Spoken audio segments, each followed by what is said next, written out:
చదువుకునే వారికి సాయం చేసేందుకు స్నేహితులతో కలిసి ఫౌండేషన్ను స్థాపించిన గుంటూరు మహిళ.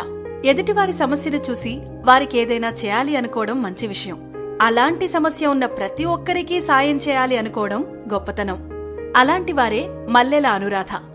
గుంటూరుకు చెందిన అనురాధ డిగ్రీ చదివేటప్పుడు తోటి విద్యార్థులు ఫీజులు కట్టేందుకు ఎంత ఇబ్బంది పడుతున్నారో చూశారు. వారికి సాయం చేశారు.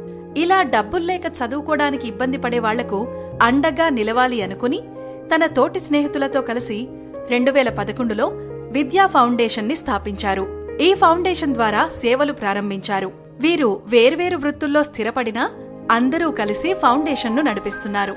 గుంటూరుతో పాటు జిల్లాలో నిరుపేద విద్యార్థులకు ఉపకార వేతనాలు ఇస్తారు. పేద విద్యార్థినులకు ఫీజులు చెల్లిస్తున్నారు.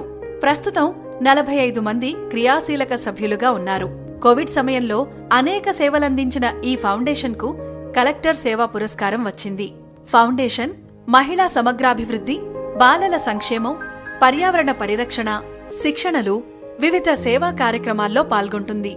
ఇప్పటి వరకు 20 లక్షల రూపాయలు ఖర్చు చేసి నిరుపేద విద్యార్థులకు సహాయం, పుస్తకాలు, నైపుణ్య శిక్షణ, ఆహారం, ఇతర సేవలు అందించారు. చదువుకునే రోజుల్లో మొదలైన స్నేహం చదువు అయిపోయిన తర్వాత వదిలేయకుండా వీళ్లంతా కలిసి ఇలా ఫౌండేషన్ ద్వారా ఇతరులకు సాయం చేయడం నిజంగా అభినందనీయం కదూ.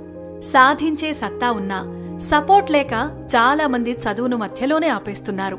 అలాంటి వారికి కాస్త చేయందిస్తే చాలు, ఎంతో మేలు చేసిన వాళ్లమవుతాం. పేద విద్యార్థుల చదువు కోసం చేయగలిగినంత సాయం చేసి చూడండి. వాళ్లు ఎంత ఆనందిస్తారో మీరే చూస్తారంటున్నారు ఈ స్నేహితులు.